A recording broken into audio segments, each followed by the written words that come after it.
Good afternoon, ladies and gentlemen and guests of Вітаю вас, вельмишановні пані, панове, вельмишановні гості нашого заходу, який має назву EEF Talks.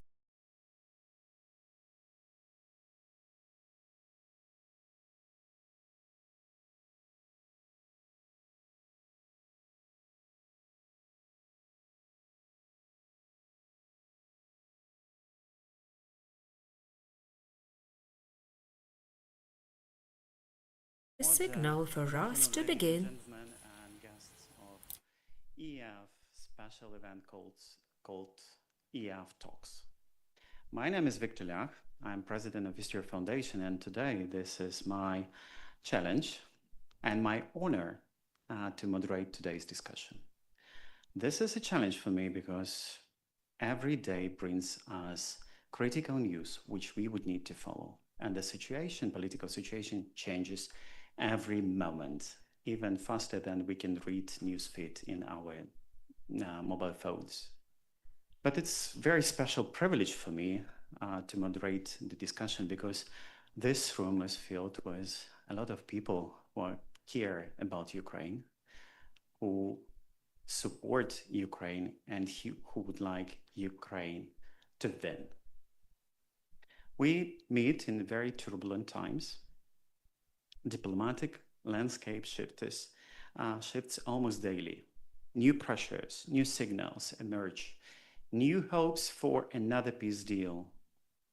And unfortunately, in some cases, we see negative news about that another peace plan failed. And sometimes I feel that historians will write a special chapter in a story of Ukraine during this particular time. But yet, this is exactly the moment that we would need to think and discuss our prospects, our challenges, and opportunities which are standing in front of Ukraine. And that's why we are all here today. And we would like to have this panel today. It's not just additional or a new panel. We would like to have very honest conversation with our speakers and between all of us about what is situation with transatlantic cooperation and support for Ukraine. What does it mean and what kind of challenges it brings? As a moderator, I promise to ask very open questions to my audience here. At the same time, I also would like you to be a part of this discussion. So we strive to have time for questions and answers from the distinguished panelists we have today.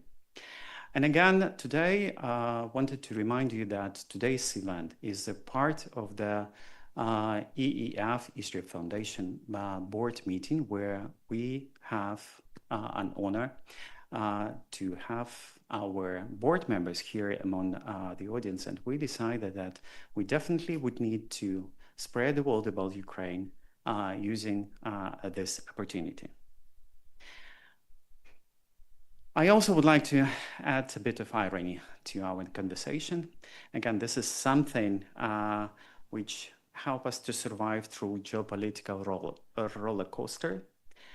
And without it, it will be much harder to do. So thank you again for being here. Thank you for your caring. And thank you for spending your evening with us, talking about peace, security, geopolitics, instead of doing something far more relaxing, which we all certainly deserve. Without further ado, I would like to begin this event, and definitely I would like to remind everybody that everything we do here, conducting this event, Build Ukraine, is possible to Army Forces of Ukraine, which are protecting our country and our freedom. And I also would like to start with this event with the minute of silence for those who died because of Russian invasion.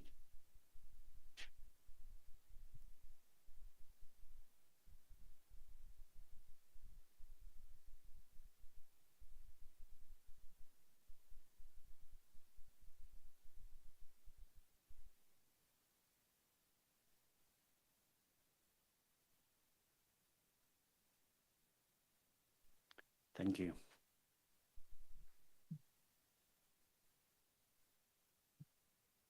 Turbulent times means also implications for our security, and here several organizational tips from all of us. First, safety. Our hotel is fully equipped with a shelter. Just in case of air raid siren, we will be guided by our colleagues down to the shelter, and we will continue there. So just in case, be prepared for that. For safety reasons, we also would like to ask you, do not post any video materials and pictures during the event. Please do this later after we finish our discussion. So we will have live stream online translation, but we will start it again 2 hours later after the discussion ends. So please keep this in mind. And also, we understand that probably the power shortcuts are also possible. Just in case, we expect power supply will be recovered. That would take time in some cases, from 1 to 2 minutes, but be patient for that. Okay. So we will move forward to the substantial part, and here. I've already presented you the idea of this discussion, but I also just wanted to start with several figures which I would like to remind you and to give you some information to digest and probably to prepare your questions for our panelists. And here, definitely our speakers which are tracking situation in international politics, as well as in a situation about Ukraine 24/7, they will be ready to answer questions and to have this dialogue. So, a few figures. According to Harris poll conducted in early October in the United States, near 70% of Americans support US military aid to Ukraine, 70%. Also, about 70% support strongest sanctions against Russia. Especially this figure is especially high among Republicans. 71% of Democrats and 86% of Republicans favor further economic sanctions to pressure Russia to end the war. 76% of Democrats and 86% of Republicans believe Europe should stop buying Russian oil and source it from the US instead. And 55% of Democrats and 66% of Republicans support imposing tariffs on countries which continue trading with Russia. Definitely, we see that bipartisan support in the United States is very strong to Ukraine. At the same time, I wanted to mention that the military support drops down recent months. If you know that Kyiv Institute, a Ukraine support tracker, says that military aid to Ukraine fell by 43% comparing to the first half of the year, which is quite critical during taking into consideration this situation in frontline. And European monthly allocations dropped 57% compared to June 2025. Notably, Canada package was supported, and we will have additional 1.2 billion support from Canada. And again, taking into account all these figures, we would like to have honest discussion about transatlantic policy, transatlantic position, and cooperation with politics towards Ukraine. We'll have distinguished guests representing US, Canada, Europe perspective, and honestly open conversation about what awaits us in 2026. Can we reverse the track of negative military support? What opportunities exist and what kind of lessons might be learned by Ukraine and by international community? We definitely will extend the list of questions, but let me start with this. And this is my absolute honor to introduce you special guest of today's event, Ambassador William Taylor. William. At the moment, Ambassador Taylor is Distinguished Fellow at the Atlantic Council Eurasia Center, former US Ambassador to Ukraine in 2006-2009, and former Chargé d'Affaires in Kyiv 2019-2020, and EEF board member. So, Bill, welcome for keynote speech.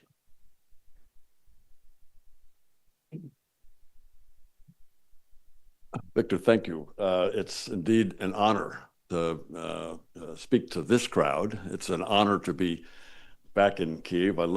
I take every opportunity to come back. I think this is now my 12th visit since the big war started.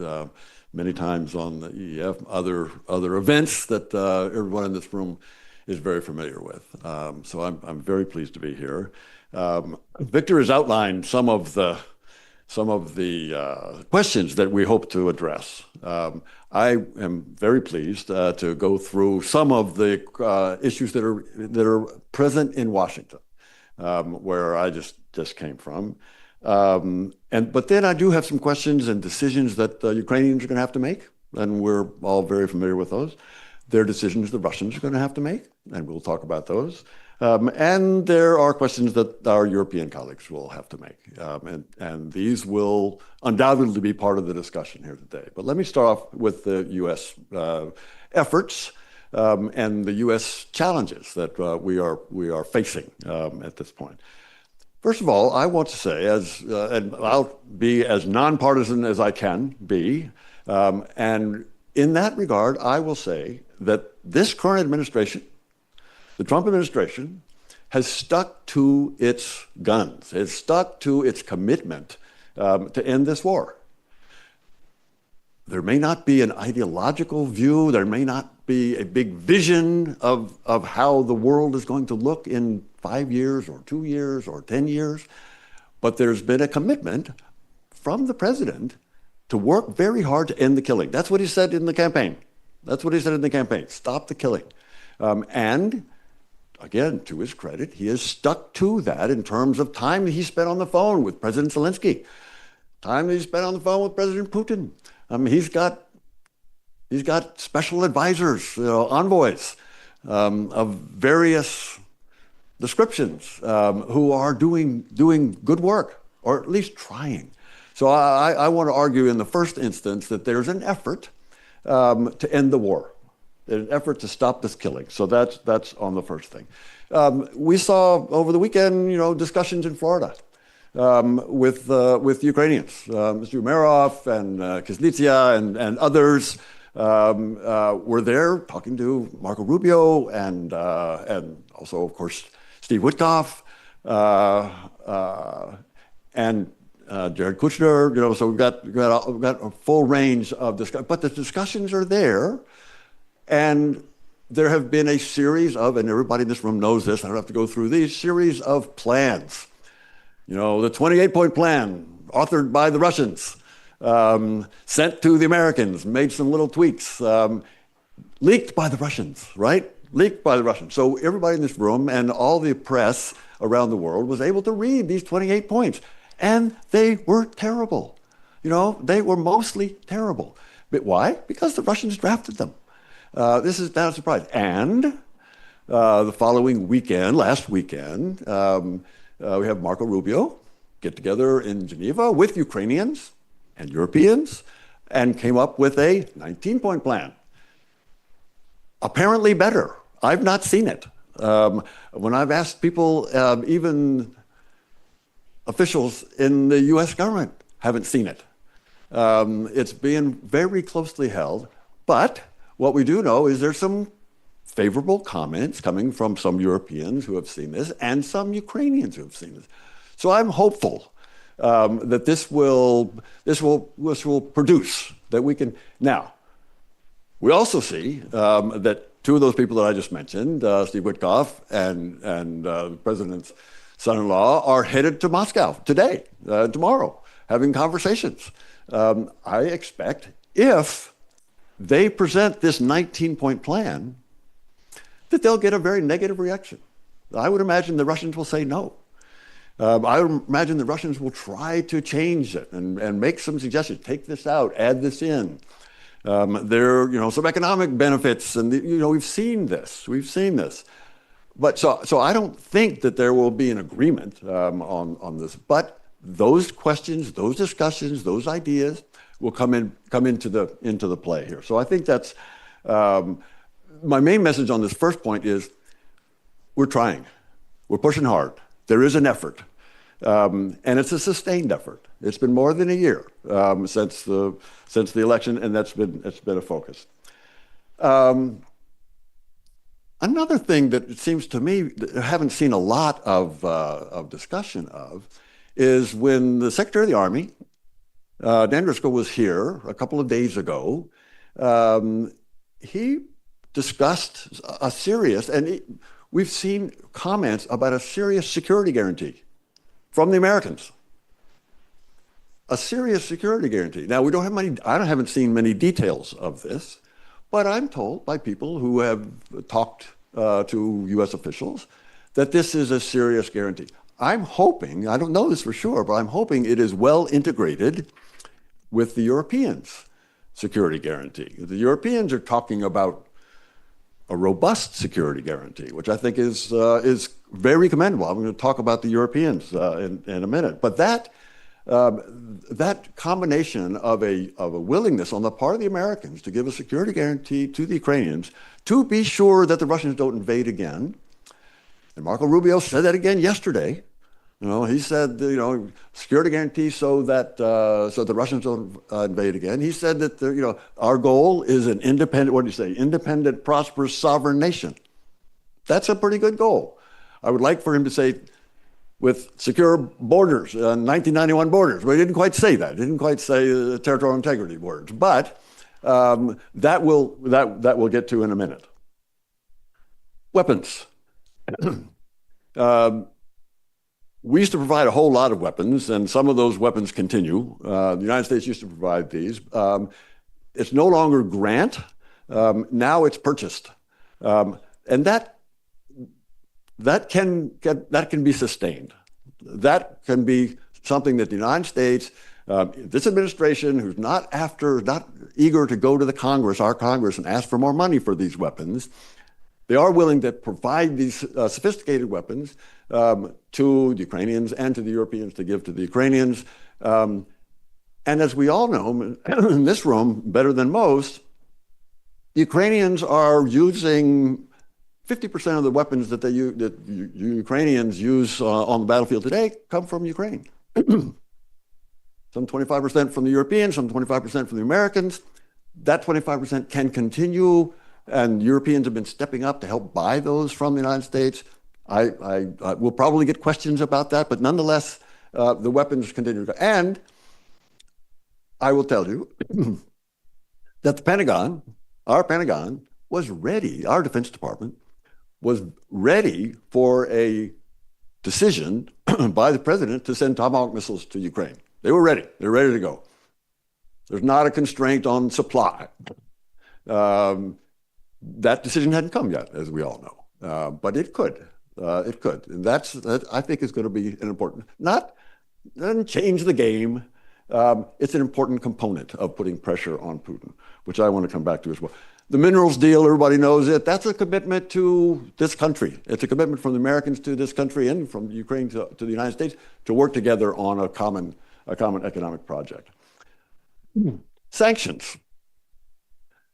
So Donald Trump has put sanctions on Rosneft and Lukoil that previous administrations wouldn't, that his administration before wouldn't do. The economic situation, the oil supply is in better shape today, so he put these sanctions on, didn't get a big spike in the price of oil because there's plenty of oil on the market. That's already had an effect on Russian revenues that they get from selling oil and gas to the rest of the world. There are some European nations who still buy oil from the Russians. The Chinese and the Indians have reduced their purchases of Russian oil already. And this has had an effect, that this cumulative effect of all of these steps has meant a significant drop in revenues into the Russian treasury from the sale of oil and gas. That needs to continue. And there are more things that we can do on the sanctions side. We've talked about the shadow fleet. Ukrainians have the best form of sanctions on the shadow fleet over the last couple of days, and I hope that continues. I'm sure it will. That's a serious sanction. The Ukrainians have a very serious sanctions on the Russian energy system, which they are doing to great effect. So I think this is important. We should support that. The Americans should support. Okay, that's on the U.S. side.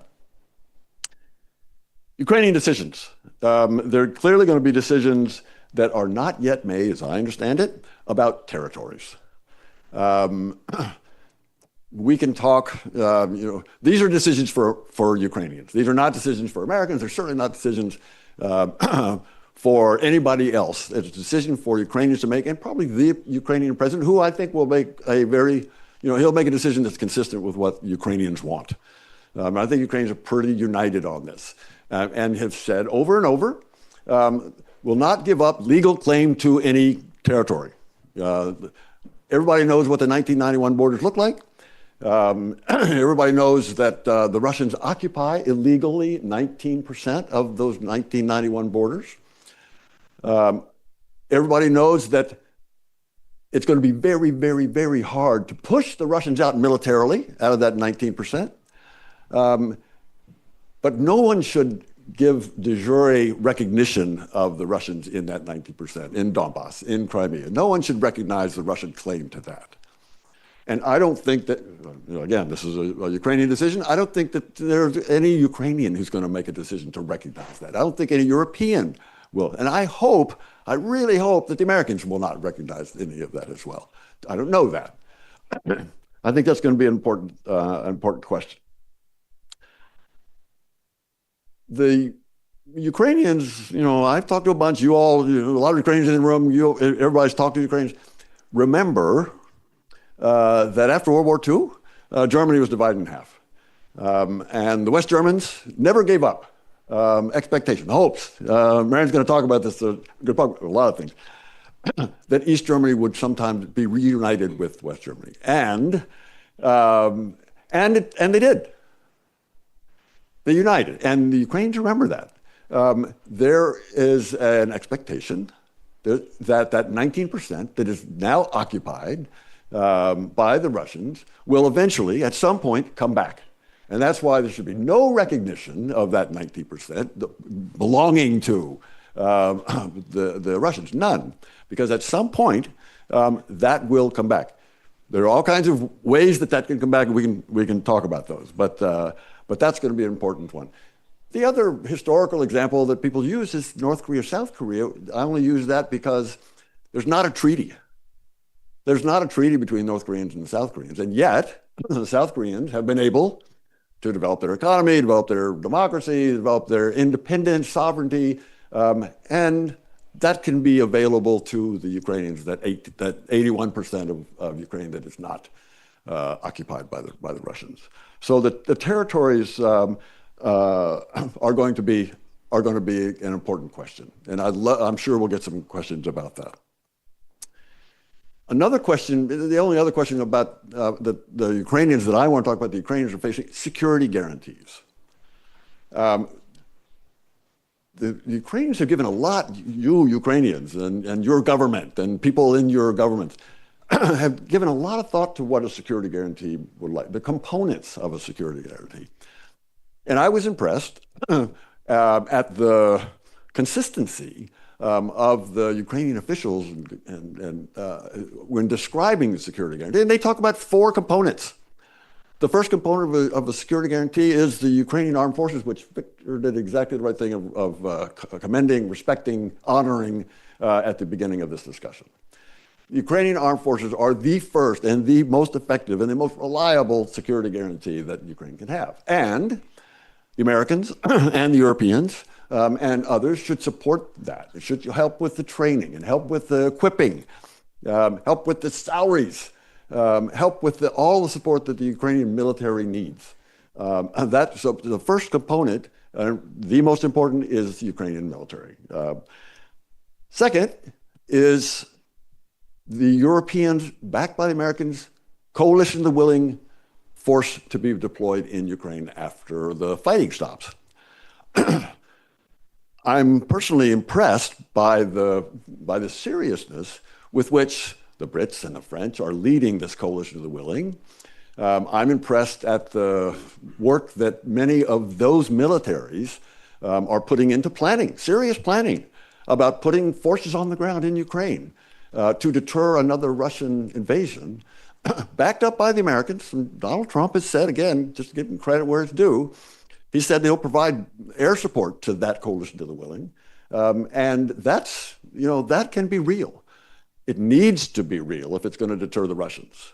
It needs to be, this coalition of the willing, this force cannot leave when the first shots are fired. If a shot is fired, we need to respond. The coalition of the willing needs to respond. This is not a token. It's not a symbol. It's a real force, and the real forces can deter, but it's only if they can shoot back. So I think it's important. And the French and the Brits, and I guess the Lithuanians and the Estonians, some of them may be in the room here, you can say or not, are serious about putting troops, maybe the Turks, are serious about putting troops on the ground here in Ukraine. I think this is serious. And I think the Russians are, I'm sure, worried about this, as they should be. It would stop them. Okay, Ukrainian decisions. Quickly on the Russian decisions. The Russians have to decide to end this war. They have to decide that they're not going to win.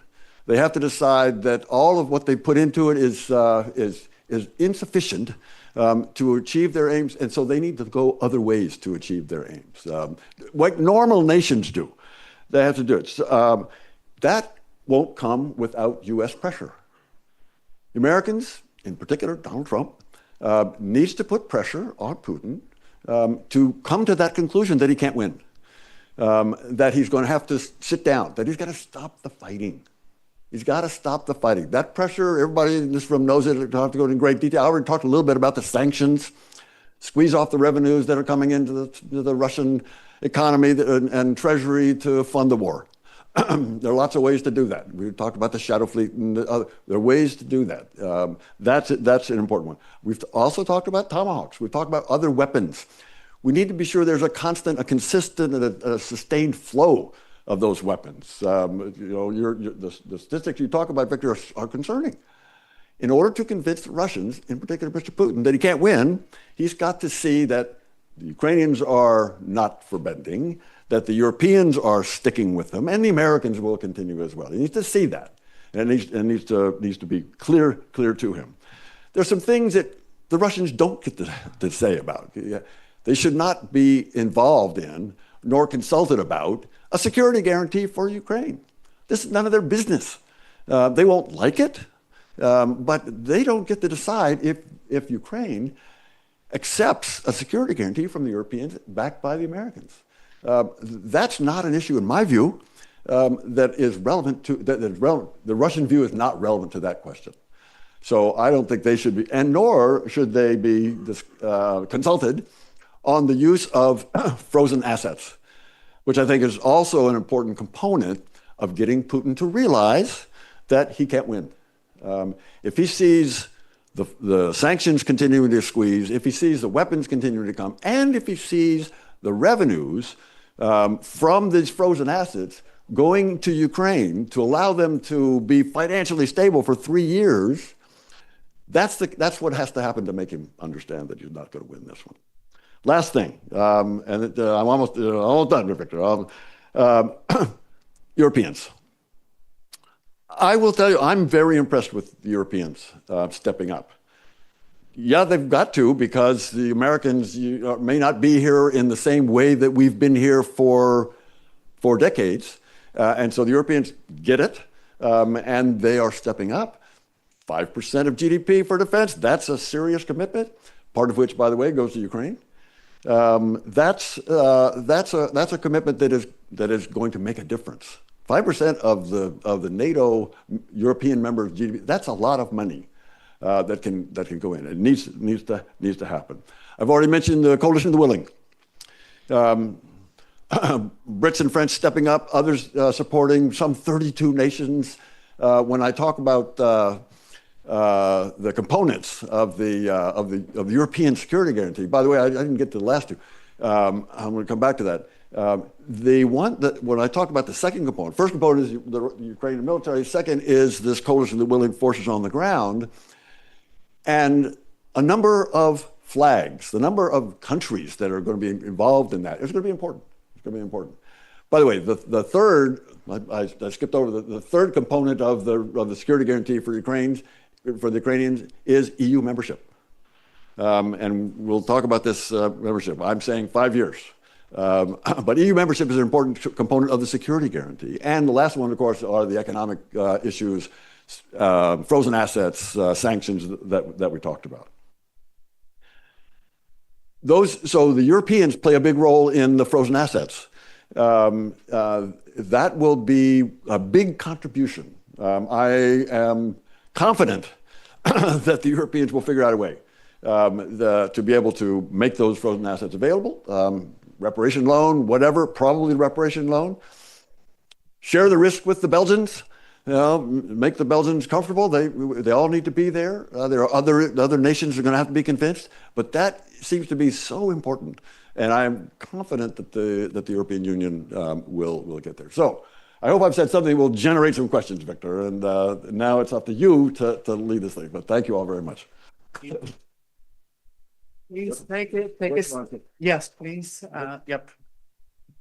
Thank you so much, Ambassador Taylor, for opening the discussion and for setting the scene for further panel discussion with our honorable guests. Definitely, you brought us some hopes, but again, I think that further we will discuss how we can bring hopes into reality. And I have a privilege now to invite to the stage our distinguished panelists. Melinda Herring. Melinda, please welcome.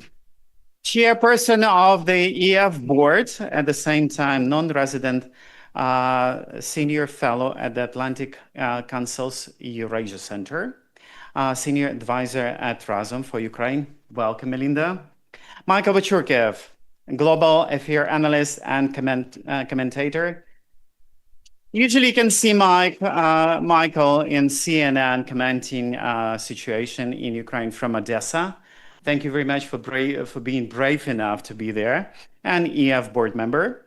And Marian Vogel, a political science scientist and program lead and MICT non-governmental organization which supports media in conflict zones. So you can see here we have North American, Canadian, Michael Vachurkev is Canadian journalist. We have the US perspective, as well as we have European perspective. And we will begin. To kick off our discussion, I would like to throw to the panelists one short question. And the question is, what one biggest challenge and what one biggest opportunity Ukraine faces in 2026 in terms of transatlantic and European policy? Please go ahead. I would like probably Marianne to go ahead with a European perspective. Is it on? Mm-hmm. As someone to be responsible for Germany and Europe at the same time in this panel, I think it also sums up how Europeans sometimes feel in the peace negotiations of being sidelined and only later on being asked to join in. I think the biggest challenge, and it sounds old, and you were talking about opportunities as well, so I want to just bring that in directly as well. For Europeans, it's always this thing, maybe this is the time when pressure is big enough on Europe to finally step up. And I think we are once again at this point where we have a lot of opportunity to step up. We've done a lot of work. We'll go into that in more detail. But I think in 2026, it will come down to exactly seeing if we are able to do that or not, and if we can come all together in order to do that.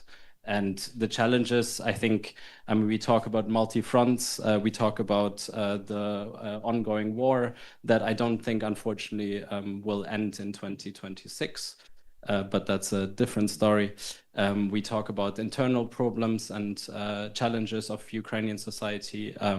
We talk about ongoing diplomatic challenges and the role of the EU in those.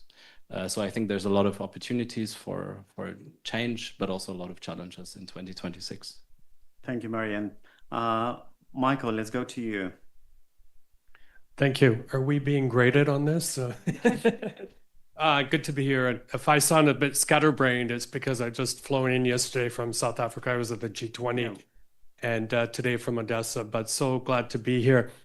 Never easy following Ambassador Bill Taylor's presentation, and as Victor pointed out, I'm Canadian, not American, and but huge respect towards our American friends.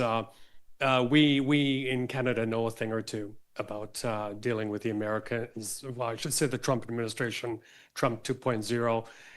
He has said he would like us to become another state of the United States. We've been hurt very, very badly by the tariff threats and other actions by the Trump administration. So this is a challenge that we share with other countries as well, of course. And, you know, I was thinking at the G20, because South Africa has been hit by his tantrum diplomacy, his tariff baton as well, very badly. Lula of Brazil was there, and he's known for really standing up to the Trump administration. So I think there's a coalition of the unwilling, but maybe there's going to be a coalition of the unwilling, where countries like us, who have been hit by the tariff baton and tantrum diplomacy, stand up to the Trump team and say enough is enough. And I think the Trump team has to be very careful, because we also talked about this in South Africa. When you do things like they do, for example, boycott the G20, you're empowering the BRICS bloc of nations. You're making an opening to the Chinas, Indias, Russias of the world. Hey, come, we will take care of you. We will invest. So have to be very, very careful with that. I think in terms of opportunities, there are many. Ambassador talked about the incredible increase in Ukrainian military production. And that's another thing that I agree with. You know, when the Indians were hit by Trump's tariffs, Prime Minister Modi said, fine. He told his people, we have to be more resilient. We have to be more self-sufficient. And not that Ukraine can say goodbye to, you know, its allies or anything, but I think if there's one thing that war teaches you, it's who your best friends are. So Ukraine is going to have to decide who to ally with more strongly, but again, do as much as possible to make itself more resilient. I wanted to say a word about resilience, because all of us who come to Ukraine often or live here, in Odessa especially, I've seen incredible examples of resilience, especially among small business owners, keeping on, staying in Ukraine without electricity, without a lot of other things, not being able to find staff. But I was wrap up on this at the Danilo conference in Ottawa recently, and there was actually a separate panel discussion on resilience and how do we market that for Ukraine, because a lot of people might say, oh, they're so strong people, you know, maybe we don't need to help them. So it was an interesting little kind of nuance about resilience in Ukraine and how we should be explaining or marketing that to people, because of course we don't want people to think that Ukraine doesn't need support, especially come February, I believe it is, when the budget support is going to reach a very crucial stage, or rather the budget itself. And that is why those frozen assets are so important. Thank you. Thank you. Thank you for your perspective. Melinda, please go ahead. One biggest challenge. I got it. Thank you. Trump and Trump. There you go. Wow. Let's move on. No, to be serious, it's wonderful to be in Kyiv. This feels like a family reunion, so thank you for calling the family together. I see a lot of wonderful faces. I am so lucky to be the chair of the board of East Europe Foundation, and I'd like everyone in the audience who is a board member to raise your hand. I see you, Horton, I see you. And if you've been a board member, there you go, Vitaly. It's wonderful. Put your hands together and please thank our board members for their service. Pound for pound, East Europe Foundation does amazing things, and we are all very, very happy to be part of this organization. Thank you, Victor, for the opportunity to serve Ukraine. So to be honest, my answer is Trump and Trump. And if you tell me I can't give the same answer to challenges and opportunities, I can pivot a little bit. But and I'm not trying to get a quick laugh. So it's obviously a challenge. He is mercurial. He bounces all over the place. I see you guys uncertain about how to respond, and every day brings new challenges. I don't think I have to outline why it's difficult, but there's also opportunity. So there's some good things about him. He's unpredictable. He scares the pants off of other dictators. This is a good thing. We can use this, right? And the wonderful Churchill quote that may not have been Churchill, I think is correct. You can count on Americans to do the right thing. It's just takes a while for us to get there. And I've seen this happen. So I'm not quite as rosy as Ambassador Taylor, but over the last year, I work for an organization that is on Capitol Hill. And the Speaker of the House, Mike Johnson, said no to more assistance for Ukraine. And it kept getting harder and harder and harder. In 23, it was so hard here, and you guys you needed more shells. And I promised a lot of people here, I just did my Christmas cards and I sent more to Kyiv than I did to America. So I love more people here. But I promised my friends here that we would make it happen. And a huge group of people did. But we used a lot of arguments, and there's arguments that work. And Victor just told you that 70% of Republicans support Ukraine. Guess what, guys? That's a 21-point increase. Why do you think that's happening? It's because there's a sustained campaign in the United States, and I will tell you more about it. There are reasons to be hopeful. So I want to give you one Christmas gift. You can ignore the news, okay? You can ignore the news. You can discount much of what the president says, but I see things going in the right direction, particularly in Congress, and I'm happy to say more about that later on. Thank you, Melinda. Definitely, Ukrainians are not rosy. I think we understand that we live in a situation of 50 shadows of gray, especially recent 9 months. Then Mr. Trump is in power, definitely. And tomorrow I will be reporting to you guys, all my board members, and my report is said like double turbulence. I think that we also can say double Trump in this situation. So definitely we would like to know how we can move Trump on our side, and that will be my next question in the next round. Ambassador, please. I don't get the 50 Shades of Grey reference. What are you talking about? No, I actually agree with Melinda. I think that there is a great opportunity for the Americans, in particular our president, in particular Donald Trump, to push very hard on Putin to get to a deal where they could end this war next year. I think that is, and the challenge is, and the worry is that he won't do that. And I don't know. Horton may know. I don't know if he's going to do this or not, but he can. He has the capability. He has the leverage. And I think, as Melinda said, and you've said, Victor, in terms of the support from the United States, from American citizens, and from the Congress, he's got political support to do that. So that will be the challenge. Wonderful. Thank you so much for this round. I think it's very dynamic. And we can see here the very different opinion about 2026. The war is going on, and potentially we have an opportunity to stop the war. And our next round, I would like to devote to the international support. And I would like to start this round from words of gratitude from all Ukrainians to those nations, people, and states which support Ukraine in very turbulent and difficult times.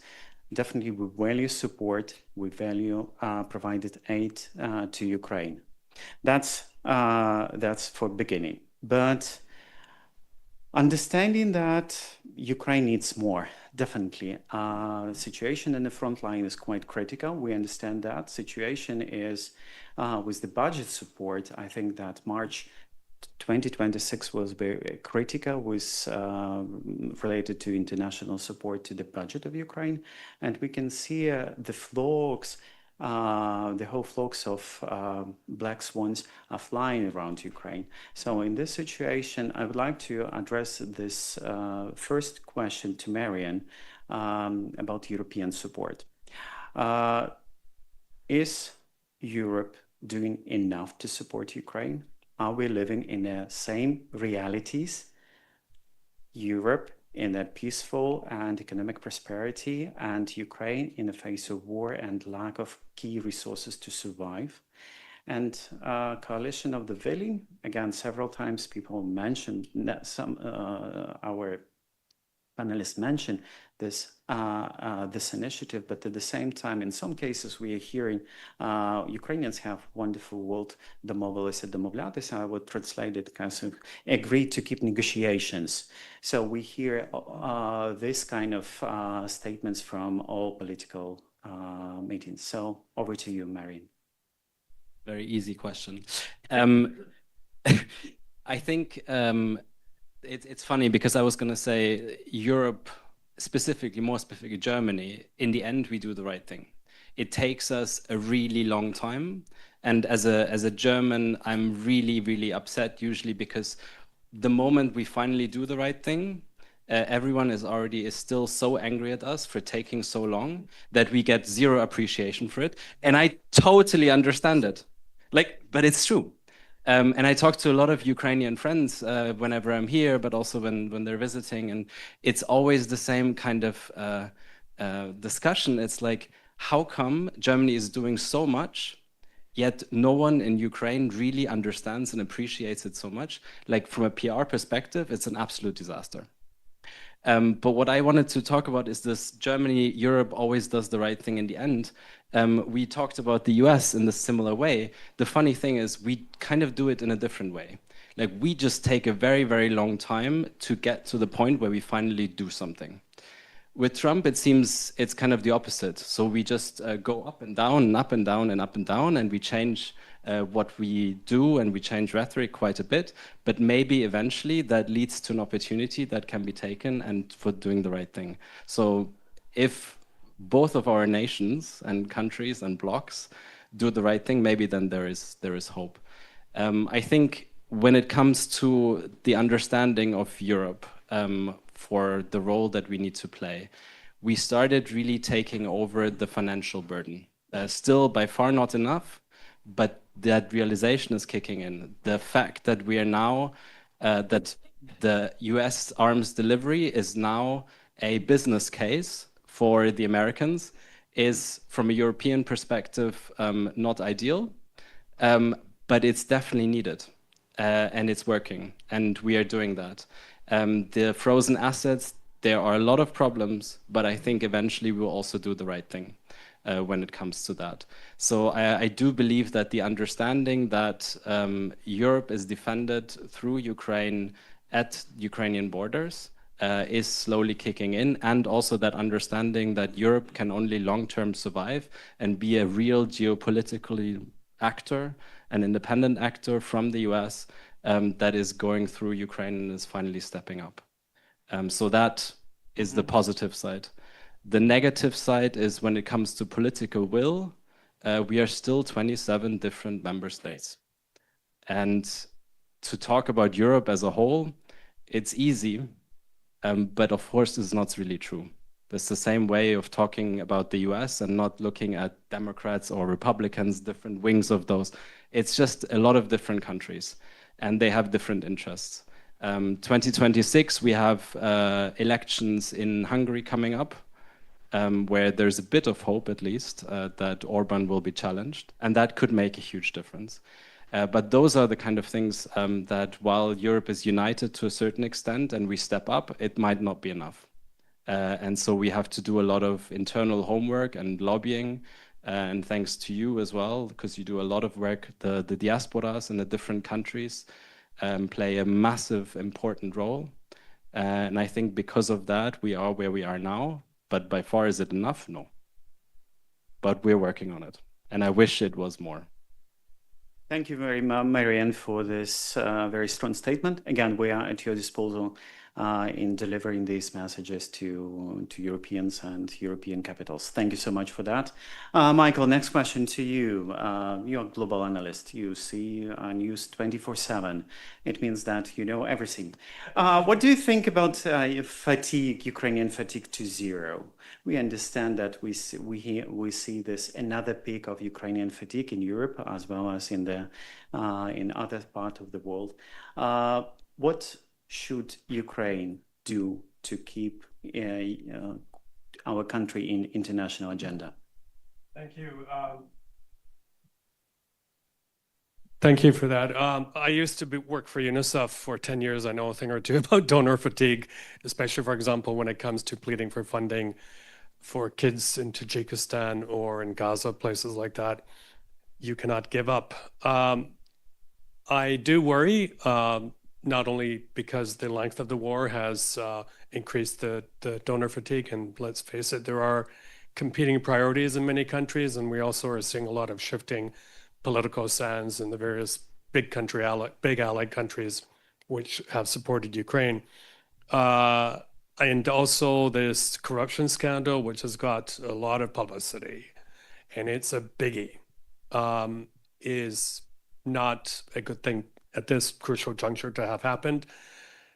The good news, of course, is that the anti-corruption bodies have shown that they're doing their job. I wish that Ukrainians would dialogue more with the Singapores of the world, where there's zero tolerance with corruption.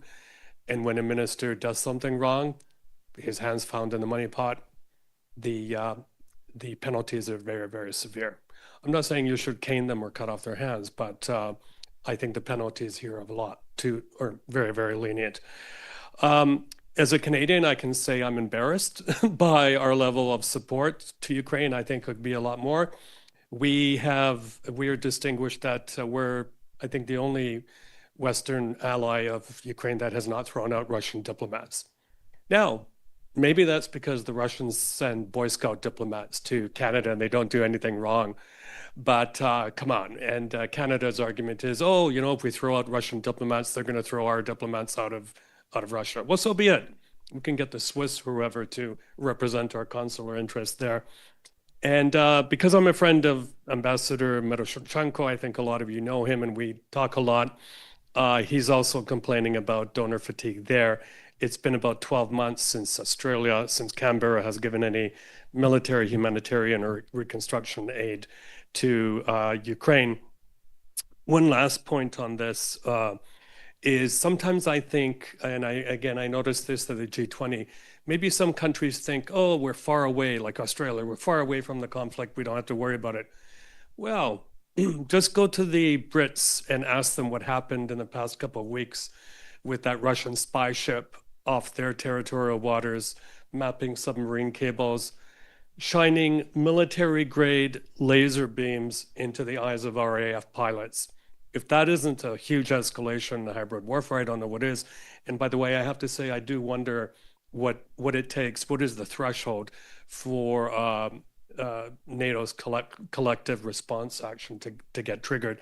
And by the way, one last point, the Russians, the Chinese, and others follow each other. It's interesting that that particular incident off of UK coastal waters happened after, I think it was a few weeks or months ago, where the Chinese Navy was off Australian waters and causing a threat to civil aviation there. And there's another flotilla on the way, or ask the Filipinos about Chinese aggression in the South China Sea. So this kind of these kinds of acts cannot be allowed to happen, because the bad guys will do it more and more and more. Thank you. Thank you, Michael, and definitely we would like to hear some advices from you and from international audience. We understand that dictators, they intend to get more in agreement and coordination than democratic countries, unfortunately.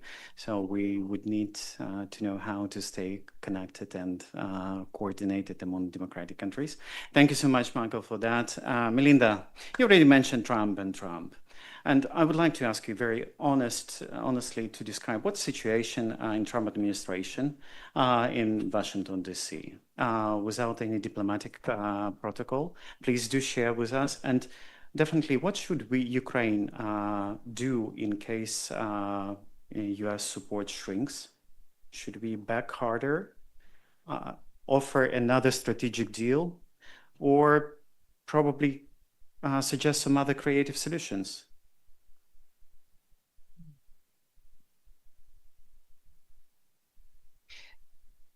So I'll start with the practical one first.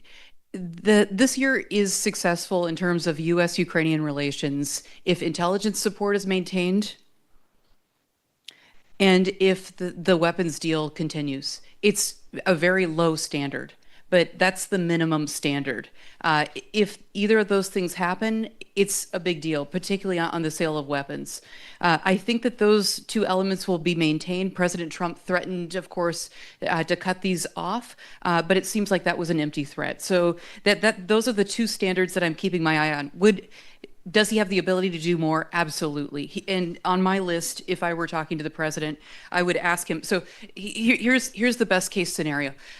President Trump is volatile. He throws tantrums, yes. But he has been, he put his name, he said, I can solve the war in 24 hours. Then it was 3 days. Then the timeline keeps going down the road. But he has egg on his face politically, in his base. He has to show some results. He has a giant ego. He wants a Nobel Peace Prize. I think he solved 7 or 8 wars. It's not enough to get him the prize that he wants. And Bill's right, to his credit, he keeps trying. Now, I'm worried that the people around him, and this is probably where we differ, the people around him are not Russia and Ukraine experts. The only person I think that knows the lay of the land very well is General Kellogg. General Kellogg comes here, he speaks to Ukrainians, he understands the issues. He's a military man, he's very smart, but he's leaving. And he said, I've had enough of it. Steve Witkoff has cut him out of all the serious conversations. Steve Witkoff and Jared Kushner are constructing the deal. That is a big problem in my mind. Look at the Wall Street Journal article that just came out about a week ago. This is about a business deal. The Russians are trying to seduce us with money, and it's disgusting. And it is below, and I'm speaking for myself here, it is below American power. It is undermining we have very little credibility in the world. But I would say the thing I'm watching and hoping for, you can pray for this, Ukrainians, is that 26 will be a cleaning of the house. And the early numbers and the early elections we see show good signs of this. So yes, Trump has popularity. He is invincible in some ways politically. It's really hard. He has a Teflon exterior. It's hard to make things stick to him. But if you dig in a little bit, let's talk about the issue of Ukraine. So the numbers have changed. If you study, Alexei, you're going to like this. Haran, you're going to like this. If you study Republicans, more MAGA Republicans support Ukraine than traditional Republicans. And it's an amazing, you want me to say that one more time? Normal, traditional Wall Street Republicans are less supportive than MAGA Republicans. So the sort of base of Trump is behind Ukraine now. The two ways that we've seen this change are with the issue of children. So Russia has stolen more than 20,000 Ukrainian children. And this has become, I know the figure is more like 700,000, but officially it's 19,452 or 53. But as more people find out about that, Victor, it's something that evangelical Christians in particular cannot live with. And Melania Trump is following this issue. So Melania Trump is one of the people that I would say, watch the way she interacts and talks to the president. Is she a decision maker? No. But she is from this part of the world. She has Putin's number. She sees through him. Her two best friends are Ukrainian American. She knows what's going on, and she's reminding the president, your buddy, Vladimir Putin, just hit another hospital. So I think this is an important piece. Would I like to see more sophisticated Russia-Ukraine experts in the inner circle? Absolutely. I don't think Rubio has much play in this. I think this is a Witkoff family deal. And I think that we're going to have to, now this is those who support Ukraine are going to have to get smart about making arguments that will resonate with the Trump administration. The hope, though, is because he made this big promise and he's shown he has nothing to show for it, right? He has egg on his face, like I said. So he's got to get a win.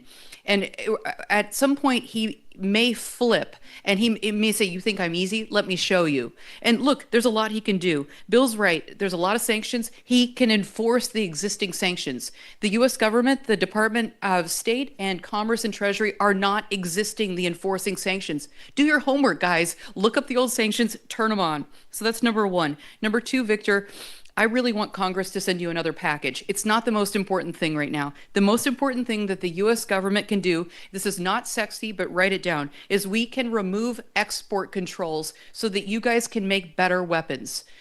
We need to remove the export controls. This is something that can happen very easily.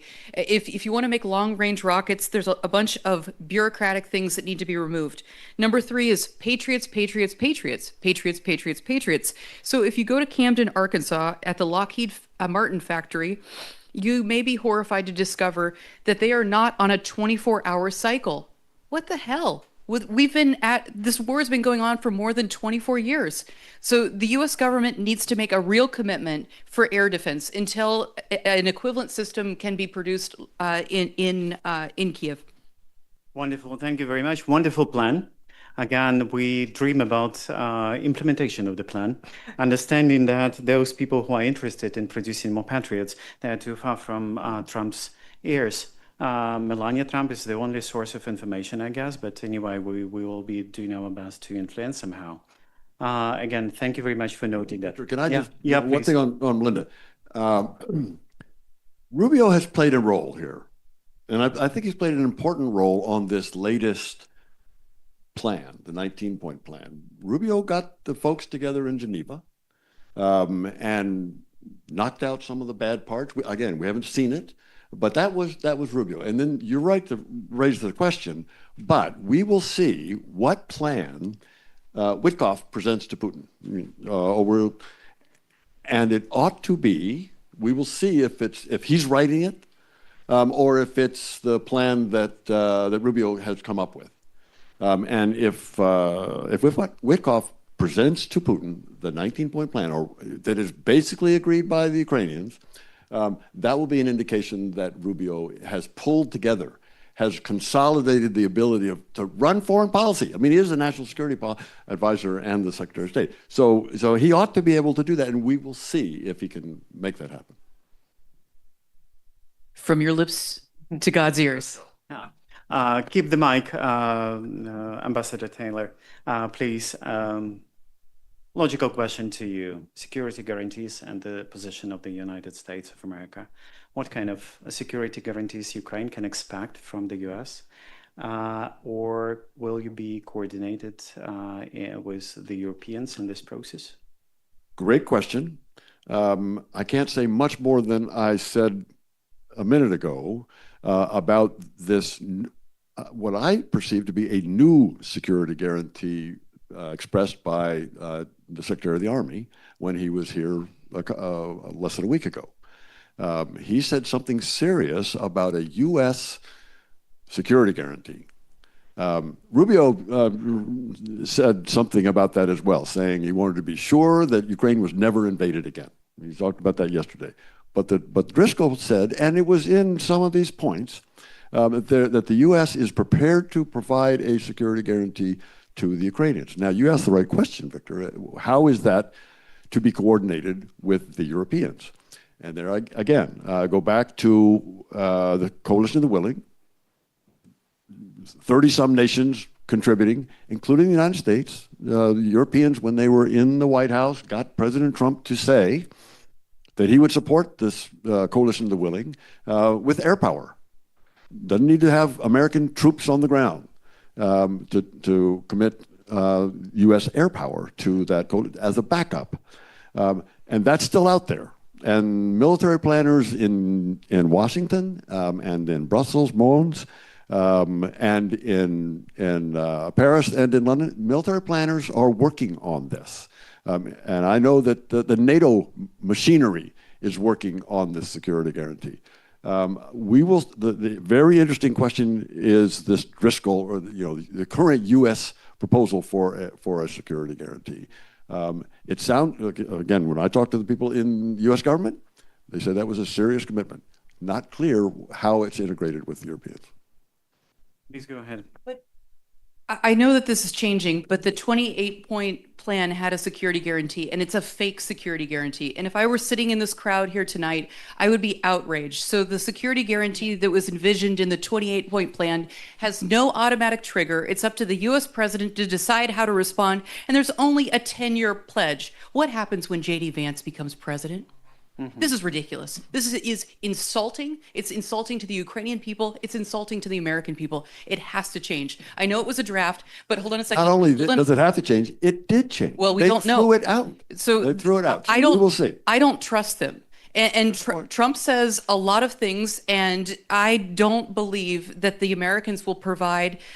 So the key, the crux of the issue is the Europeans have military plans. Fine. Macron likes to talk a lot. They don't have an American backup. Trump said he'll give air support. Will he actually do that? Who knows? Your guess is as good as mine. But there's no American backstop, and without an American backstop, there will be no European troops in Kyiv. We're dreaming. Thank you very much. Wonderful first round with high dynamics and very different opinion, and I like that. So we will go again. We will go to the next round. The next round will be devoted to expectations from Ukraine as a partner, our reforms. Our contribution to global security, again, we consider Ukraine as not just as a recipient of international aid or recipient of security guarantees, but also active contributor to security in global security. And again, we will start with European perspective. My question will go to Marian. Recent Transparency International Ukraine survey showed that 74% of Ukrainians support EU membership. This is a tremendous, probably highest ever in the history of Ukraine. And definitely expectations are around the future of children, peace, economic growth, high living standards, and more jobs, and definitely more security guarantees. But at the same time, we understand that, not so rosy picture we see among European member states, especially two of them, our close neighbors, Slovakia and Hungary. And definitely we would need to work somehow with that situation. What's your forecast on Ukraine's European integration for upcoming years? Ambassador Taylor said 5 years. Do you share that? Do you want the diplomatic answer or the real? I would like to have Marian's answer. Nice one. I think it's going to take longer. Of course, but I think, and this maybe it comes as a surprise to you, maybe not. But I think it is the Europeans' homework and not necessarily the Ukrainians' homework that will make it happen earlier or not. That doesn't mean that there's not a lot of things that Ukraine as a society needs to do, and there's a lot of challenges. And I think, the recent corruption scandal, the resignation of Yermak, it showed clearly that Ukrainians hold their government accountable and make sure that if the government and other factors would do anything in order to jeopardize the European future of Ukrainians, I think that also shows the numbers that you just shown. Ukrainians will stand up against it, protest it, and make sure that their government will go the right path. So I'm not worried about the Ukrainian part in this. What I am worried about is the European part in that, because of course we have 27 different member states that all have to ratify the accession treaty or even agree to opening of clusters. We have in Western Europe, there might, like in the western part of Europe, west and southern part of Europe, we have countries that, while not specifically opposed, they're also not the biggest friends of Ukraine because they believe it doesn't really affect them. Like Spain, for example, they're not against, they're not going to block it, but they're also not going to be the one who really invest financial and political means to do so. And on the Eastern Front, it's very different. So in that sense, I think there's a lot of homework that we as Europeans have to internally in order to make Europe ready for Ukraine. And I think also it is a massive opportunity for us as well when we look at cooperation that we can do with the Ukrainians together. And when it comes to, let's be honest, Russia is not going to go away. China will continue to exist. As a German, when I look at our military, it's useless. It's completely useless. We have, I think it's now, what, 2 years ago that we have the famous Zeitenwende, as we call it. So we are finally putting money where in the reform of the German military. But that takes so much time, and there's a lot of issues with that. And money itself is not going to solve all the problems that we have when it comes to the German military. And don't even get me started on European military, whatever that might be. Again, it's a wonderful opportunity for us Europeans to step it up, because we have to. And having and integrating Ukraine into this as the probably one of the or the best army in the world currently, with the most experience, and they know best what to do in these new kind of wars, unfortunately, but it's the truth, is for us a massive opportunity that we really should lobby more for, and we should do more in order to make that happen. And of course, you have to do your part, but I think you're definitely showing that you can do it. So I'm worried about our part on that. And for that, we need your support in order to lobby, and make that happen on all member states. And don't forget that it's 27 member states and not just one big organization, because that only works through each member state. Thank you, Marian. You said 5 or more years. How many exactly?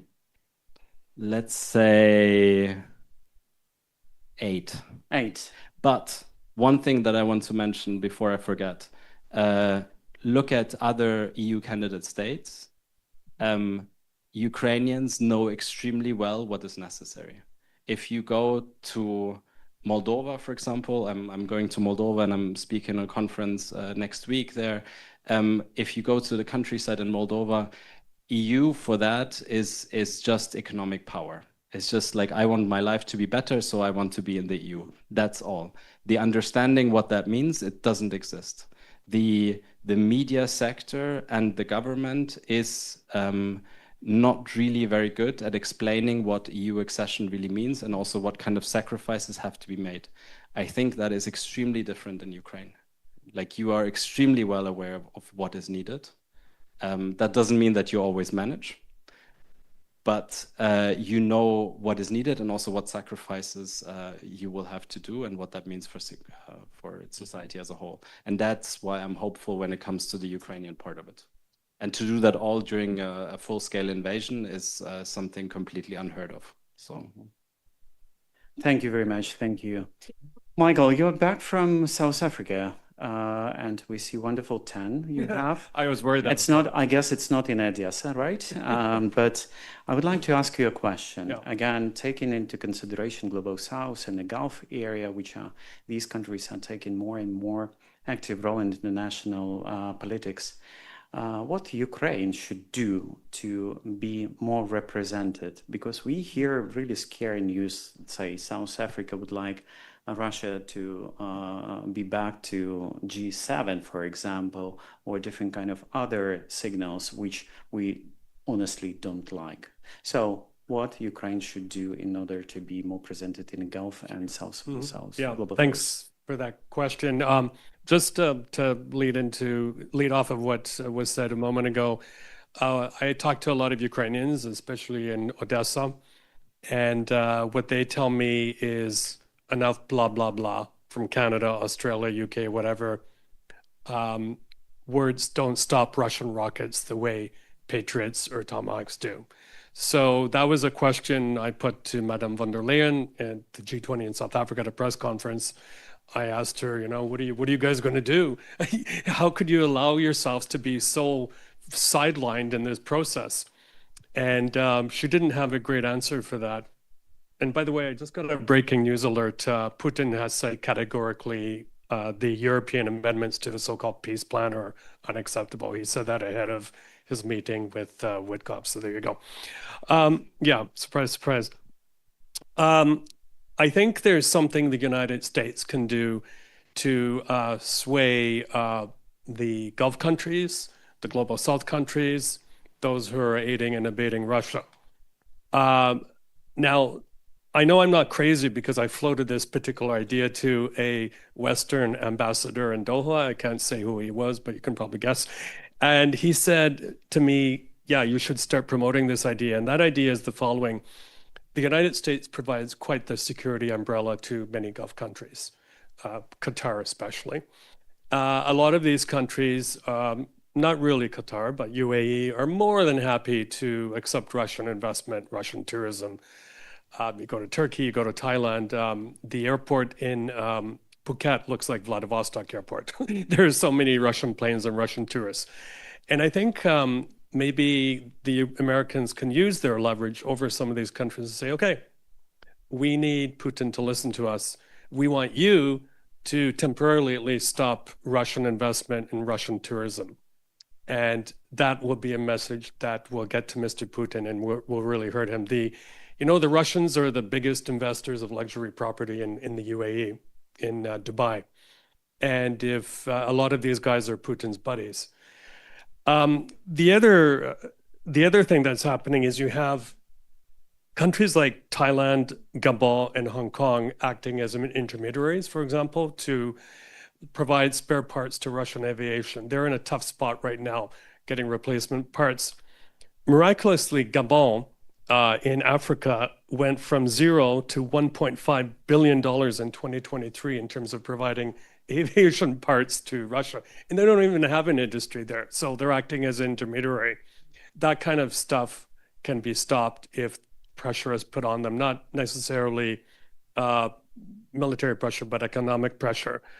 I'm friends with many Ukrainian ambassadors, including Pani Lubov, who was just the Ukrainian ambassador to South Africa. And we met before the BRICS summit started a few years ago. And she said, my goodness, if only we had a percentage of the resources Russia does in terms of embassy personnel, in terms of soft power, we would be in a different position. I saw this playing out in front of my face at the G20, row after row after row of Russian media, hundreds of Russian diplomats there, zero Ukrainian presence. Now, I do know, any of you can correct me if I'm wrong, under Mr. Yermak, basically the legs were cut out from under the foreign ministry. They're very, very much under-resourced. I know Ukrainian ambassadors who have to incentivize their children to do their embassy social media, stuff like that. So I think there could be a shift in resources, or, let's be innovative. For example, Canada cohabitates with Australia in Kyiv at our embassy here and in some other countries as well. Let's share resources if it comes to that. There are a lot of developed countries that could help Ukraine with that kind of stuff. Finally, I wanted to put in a word about India because I do go there and I appear on their media from time to time. They're a bit upset because, America and others are putting pressure on them to stop buying Russian oil. Just a bit of context here. What they tell me is, well, wait a minute. We were encouraged by the Americans to start buying more Russian oil because we have good refining capacity, and then we can help Europe buy this oil, which is already filtered through us, and lessen their dependence on Russia. So they're also trying to shift their military buying from Russia to more European countries. So that takes time as well. Finally, a word about Ukrainian diaspora. All over the world, Ukrainian diaspora are unofficial ambassadors of the president of Ukraine and of you all. And I want to put a shout out to them. I met with them in South Africa. They played a big role in the consultations up to the lead up of the G20 summit. They tried very hard to, for example, get in the final communique not to describe the war in Ukraine as a conflict, which it was. And they also lobbied for more strong language against the Russians. Well, that never happened. But this type of pressure, wherever it happens, whether in South Africa or Brazil or elsewhere, is really, really important. So just thought I'd put that out there too. Thank you. Thank you, Michael. Melinda, next question to you. Which reforms will convince the US to stay in Ukraine? Which of Ukrainians' move could be considered by the US as red flags? And my very direct question to you, will any of reforms convince Mr. Trump to change his position? So I want to be honest here. I don't think, and I am a big backer of Ukraine's reforms and have been. I don't think it matters very much in the U.S.-Ukrainian picture. The corruption scandal is causing problems in Washington. It will cause problems in the Republican base. I had a very uncomfortable Thanksgiving discussion. My parents are MAGA supporters, and my father wanted to tell me about all the corruption in Ukraine, and he'd never seen the Inspector General's webpage, and I showed him the U.S. Inspector General's webpage, and I invited him to read the reports. But unfortunately, you guys are clean, right? The Inspector General has looked for fraud and waste, and Ukraine did not misuse the resources. But those reports are technical, and they never make it to right-wing media. So yes, people are upset and wondering why on earth is there so much gross and outrageous theft, but the way that Trump looks at Ukraine is instrumental. Ukraine is not a real country. You're not real people. This is a decision between him and Putin, and Zelensky's really annoying and gets in the way. That's a really crude description of it, but the reform agenda matters to people. I would say Washington has changed so much in the last year. The way that Washington used to work with normal ambassadors like the one I'm sitting next to, this doesn't exist anymore. So I was reading the Financial Times as I was flying here, and it had an article about Trump's new America. And there's 4 restaurants you should go to. There's steakhouses and seafood restaurants. And if you want to talk to Trump, you go to one of these 4 restaurants. One of them is near my office, and we hung Ukrainian flags around it to welcome them to the neighborhood. We took care of that already. But to be serious, you have to have a lobbyist if you want to talk to the Trump administration. It's impossible to know what's going on in the White House. The people who are on the Trump team went to different universities. They have different social networks. It's a completely different world. And making Ukraine's case requires new networks, new intelligence, and new ways of doing things. So I'll give you one example. I just got back from Shreveport, Louisiana, which is probably not on your top 10 list of places to visit. It is the home of House Speaker Mike Johnson. And I took a returned child from Kherson with Mykola Kuleba from Save Ukraine. And I went into MAGA territory, and we went to his church. And we were invited, and we were warmly greeted. And the pastor explained who Save Ukraine is, told the story of the 16-year-old named Danilo, and people spontaneously came up. 200 people came up and put their hands on Danilo and his mother Alla and prayed for them. And then the pastor gave an offering, asked people to give money. And on the spot, they gave $6,000. So even in Trump's America, this issue of children really resonates, and also the issue of Christians. So there's a brilliant man here in Kyiv named Steve Moore, and he's a Republican Hill staffer. And he was trying to figure out how to get Trump and Republicans to care about the situation here. And he collected stories of Christians in occupied Ukraine and many, many pictures of churches and stories about pastors being tortured. And he made all that information publicly known. And that was one of the pieces that helped convince Speaker Johnson to authorize more funding. So it's these stories and finding these wedge issues to speak to Trump's team and the people around him and the Republicans on Capitol Hill that really matter. Thank you, Melinda. Thank you for that. And quite logically, then, Ambassador Taylor, I would like to ask this question to you. We exchanged a bit about the political situation here inside Ukraine, and you positively value the fact of recent changes in the office of president, the potential changes in the government of Ukraine. Will this situation bring more instruments or opportunities for Ukraine in international arena? I think it will, Victor. I think the president has the opportunity to revamp, I think someone said in this room. It's a great opportunity. And he could well come out better off than he was 2 weeks ago.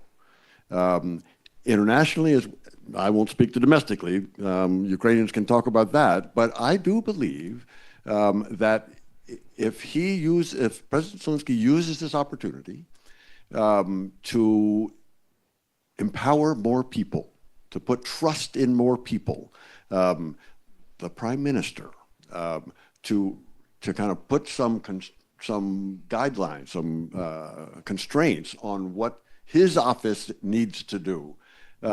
He's going to have clearly a new international negotiator. It's not entirely clear which one. We've got a couple of options on that. That new team could be a very powerful team internationally. Again, Ukrainians will talk about the effect. You, Victor, can help talk about what this means domestically. But I think I think Ukraine and President Zelensky have the opportunity to come out stronger internationally due to these changes. Thank you very much for this. We will close this round, and again, that was a very dynamic discussion with different views, and I liked it so much. And again, some opportunities and some challenges, as always, Ukraine faces. And my last question to you, and we are very close to the new year. Think about the New Year resolution to the international community you can make at the moment. And think about one particular change, one thing in the international arena towards policy towards Ukraine in 2026, international community should do. Think about that. And again, as we are planning 2026, and we've heard from you very different opinion about how we will live with this, I would like to hear your New Year resolution of international politics towards Ukraine. Marian, should we start with you? Magic resolution. I think my resolution is more a general one. Don't look at Ukraine as a charity case, and everything that follows from that.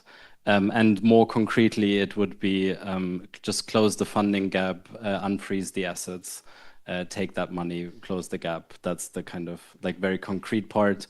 But generally, I think especially Europe, we can profit so much from Ukraine. And we should take much more advantage of that. We're doing that partly in Germany as well and throughout Europe, but not enough. And this is the sort of American type of business case. Let's make more business cases that actually benefit us all and do more of that. Don't look at it as a charity case. Wonderful, thank you. Great question. I guess I'll answer it this way. I'll copy off of my New York Times op-ed I had earlier this year, and that's what Zelensky needs to do to not only bolster his democratic credentials, but with this war, unfortunately looking like it's going to last a bit longer than we'd all like, there's some 2 or 3 micro things that can be done, which the international community should help them with. One of them is, I think this will be good for everybody, is to, at least in the western parts of Ukraine, where the war seems a little bit distant, except of course when rockets fall, is to loosen up some of the martial law restrictions. I think this will be welcomed by businesses especially, and I spoke to the deputy mayor of Lviv, and he backed me on this one as well. You all feel more than anybody the restrictions on aviation. Talk to the Lebanese or talk to the Israelis what it's like to operate airports during wartime, and they make it happen. So I think there's a case to be made that the West can help Ukraine to get its infrastructure back up and running with civil aviation in Western Ukraine. Not only good for, of course, civilians, but tourism and for commerce. And also, couple of real quick things. I've talked to some ambassadors about this, and maybe there's an opportunity in the new year for low-level elections just to get the system back up and running in the western parts of the country. That will help as well. And then finally, and I'm saying this because I'm in the media so much, canceled the telemarathon already. It's outlived its service. It's time for the media to go back to making money, time for competition, time for more investigative reporting. I think now that Yermak has gone, we'll see change there. And finally, European Union, Kaya Kayas, Radio Free Europe, Radio Liberty, it's on its last legs right now because of cuts in funding for the United States. She said, I remember listening to RFE/RL as a child and how great it was, and yet when it came to come up with money to help support it, it didn't really come from Brussels. So that's really important, not only to Ukraine, but to many, many former Soviet states that still need a lot of independent, great information. Thank you. Wonderful. Thank you, Mike. Be brave. Be brave like Ukraine. I want Western Europe and the United States to embrace real leadership and not be afraid of Russia. Wow, thank you so much. Reinforcing what Marian said, Ukraine's an asset. Ukraine will be an asset to the EU. Ukraine will be an asset to NATO. Strongest army on the continent. It knows how to fight and hold off the Russians. It would be a real asset, and so that's a different way of thinking about Ukraine. And the only other thing for 2026 resolution is put pressure on Putin. Mm-hmm. Thank you for this. And now I'm done with my part. I managed to ask right questions to right people in the right place. And now is your turn, okay? So we have at least 15 or 20 minutes even for questions. And please raise your hand. We will bring you a mic. Please introduce yourself and be concise in questions. If you would like to address a particular question to a particular panelist, please name his or her name. Please, Alexei Grain. Member of the board and also known for tough questions to all Ukrainian presidents and to Mr. Yermak as well. So I think it's very important when we are talking about peace deal, it's very important to correctly name the arguments, to have the right thesis and narratives. For example, it's up to Ukrainians to decide what territorial concessions might be. Guys, come on. What can we do if we do not have enough weapons? Okay, so the right approach would be we strongly stick to international law and we will support Ukrainians to restore. This would be the right. Restore territorial integrity. Not it's up to Ukrainians to decide, because under pressure, you know, anything may happen. Then, German example of reunification. Well, in distant future, there would be nobody on the occupied territory with whom to reunite. There would be nothing Ukrainian on the occupied territories. Ceasefire in Korea. We know why we have ceasefire in Korea, because American troops are there. Because American nuclear weapons was there until 1991 and now is around Korea. Is EU the guarantee, security guarantee? Guys, is NATO a real security guarantee at this point? So we should keep this. We should also explain it to the audience, to American audience, to Western audience. Having said that, I would say that yes, we are very thankful, and we Ukrainians can appreciate all the support which was provided to us by the United States, Ambassador Taylor in particular, for all these decades. We are very thankful to the EU and to Germany in particular. Well, Ukrainians and myself included, we know how my salary and pensions are paid with the support of the EU and Germany. So we understand it, but please do more. Thank you. That was rather appeal. Yes, we also we accept appeals as well. So another question, we have a hand raised there, and after that we will go to this side. Thank you very much. Marina Beskorovina, IWPR, Institute for War and Peace Reporting. Also could be an appeal, not a question, but if anyone wants to comment. The thing that concerns me quite a lot is the hybrid means of influence. And thank you, Michael, for bringing this up. So adversary been using these means quite successfully to influence the discourse in a country, so strategic influence by, you know, elections, etc., etc. So, Ambassador, you mentioned 5 years' time, and in 5 years' time, we could see a completely different picture if this will continue. And I fear that the absence of the active military theater will create even more enabling environment for the Russians to apply and use those hybrid means of influence. Realistically, how long can you speak to, for instance, Europeans about, how the disinformation is a threat and the culture that kills, but this story cannot be appealing for a long time. So my question would be, I guess, what could be a successful strategy to deter Russia in this realm, and what can be realistically we do here? Thank you. To anyone who wants to answer, basically.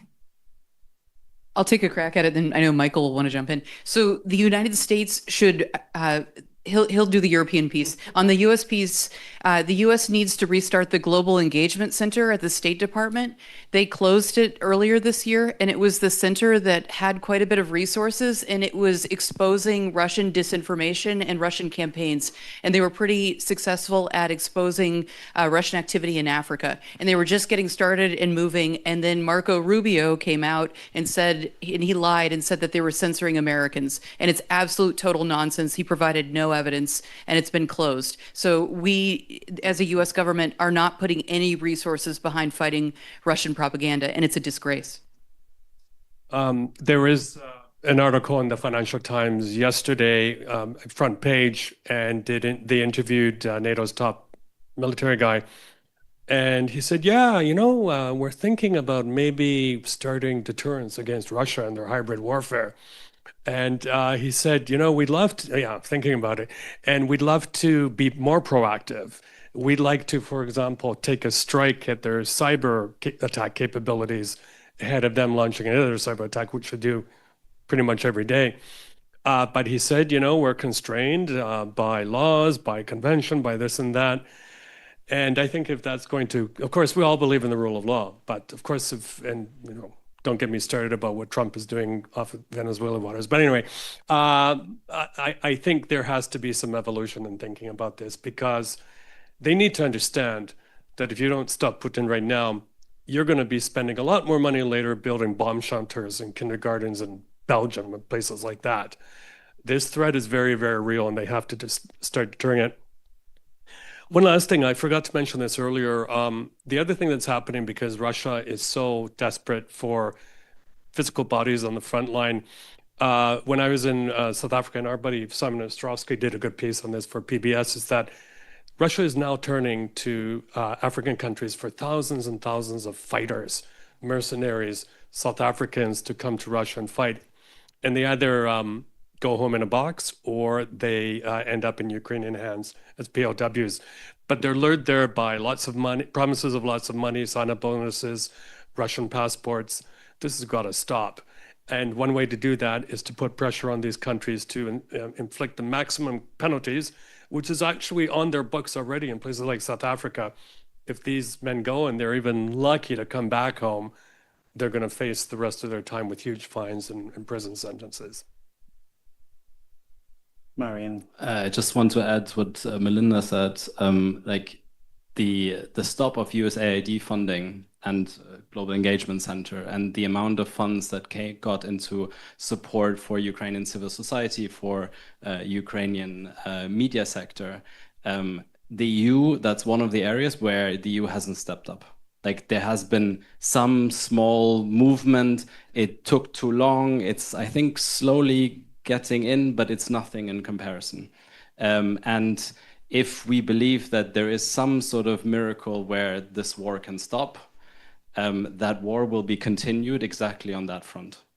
And if we are not ready as European, and like one thing is the defensive capabilities that we have, and that, what does that mean? That means like we have to have an independent media sector that is strong and functioning, that informs citizens, media literacy, all of those kind of not very sexy topics, but they're essential, and they're not only essential in Ukraine or in the different European countries, but also in other countries in the global south, etc. The other aspect is, you know what, if Russia spends so much money on doing these operations, why don't we do that ourselves? Like, what is stopping us from running influence operations from Europe or from, I don't know how much Ukraine is doing on that front, to be honest, but I think some bits definitely much better than what Europe is doing. But that's an opportunity for us. And that's also like, if you, like, I mean, one of the things why Russia, Putin is so scared of Ukraine is also because of the potential democratic future and the democratic future of Ukraine, and that being an image of that. So let's show and use that exactly. Let's go on the offensive. I mean, it doesn't have to be a military strike. Thank you so much. I really share your point, and definitely Russia conducts a war not for the territory, but for reality. And they would like to impose a new reality for all Ukrainians. Thank you very much for this. And we have a question here. Good evening, everyone. My name is Vitaly. I'm advisor of the governor of the Kharkiv region from one side. I was advisor of the governor of the Kyiv region right now, Ruslan Kravchenko. He's a general prosecutor. But today I'm a volunteer. I'm volunteer from 2014, so for me war more than 4 years, unfortunately. Today I talk below to the Dignitas Fund. We do a lot of the advocacy. Right now we did a few security briefings. We do it on the monthly basis. We work with ambassadors of our partners from Europe, from United States, and of course Canada. And also we will attend with American Chamber of Commerce the first side event about the private air defense. We fix Ukrainian law, and right now we could start and we could launch private air defense. We have a lot of the things what we could share and train to Europeans in the United States and of course Canada. But my question to everyone, only one. I have two questions, to be honest. The first question is, when NATO will join to Ukraine? And the second is, when you will come to Kharkiv? Thank you so much. I was in Kharkiv in February and I loved it. I can't wait to go back. So it's a fabulous city, and I hope more people can go out. I went out to Izum too, and I went out to some villages, and I saw a school. This is the memory that I will have forever. A school that had a theater, and the textbooks were stacked floor to ceiling, and the textbooks were in English and Ukrainian, and they were bundled. And I said, "What happened?" And the Russians were getting ready to light the textbooks on fire. And then the Ukrainian armed forces came in and liberated this town. And that is the image of what Russia wants to do to this country. And we can't let it happen. Wonderful answer. And NATO joins Ukraine. I think US has a very skeptical position in terms of unification of Ukraine in the NATO. The United States government does. However, that policy has changed. We remember in 2008, George W. Bush came to Bucharest summit, NATO summit, and argued very strongly for Ukraine to start on the process to join NATO, the membership action plan for Ukraine and Georgia. So my point is, American policies change, and it can change back. And when it's going to happen, probably not immediately. But there are some other problems than the United States in terms of position on Ukraine and NATO in other NATO member states. But things change. We talked about election in Hungary. There are elections in the United States. There are elections in a lot of countries that could make this change. That will come. Ukraine would, as I said earlier, Ukraine will make NATO stronger when it joins. Victor, I want to pick up on one other point that Marion's talked about and Michael's talked about is the role of the diaspora. Of the Ukrainians here, who have family in the United States? Okay. Who has family in Germany? No one. Oh my gosh. Okay, this is going to fail. But okay, I thought it was going to work too. It's really important though for the diasporas to be pressing on their governments. The Canadians have been woefully, pathetically parsimonious. You guys need to really up it. I was in Germany a year ago, and I was telling them the story of how we changed Mike Johnson's mind. And all the Germans looked at me and said, "It's not possible." And I said, "You have a new government. Like, let me show you how it's done." And I told them the story, and we did insane things. Please do tell this story to the audience. So Mike Johnson is an evangelical Christian. He's an attorney. He's a smart person. And we approached him as a smart person. And we said, how can we make the most winning case for Ukraine? So we did a little bit of research. We found out that Mike Johnson's father had been a firefighter, and he was heavily burned when Mike Johnson was a child. Victor Liakh had just taken me to the state emergency services in Obolon, and I met the firefighters there. And so I called Victor and I said, "Please get me a helmet as soon as possible." Victor contacted state emergency services. 3 days later, I had a helmet from Ukraine and a letter from the Association of Ukrainian Firefighters saying, "Be like your father." Firefighters rush in, not out. So that was point one. Point two, I found out that Mike Johnson, who reads the Bible and prays very seriously, has a favorite Bible verse. This is crazy. Hang with me. I know you're sophisticated Europeans.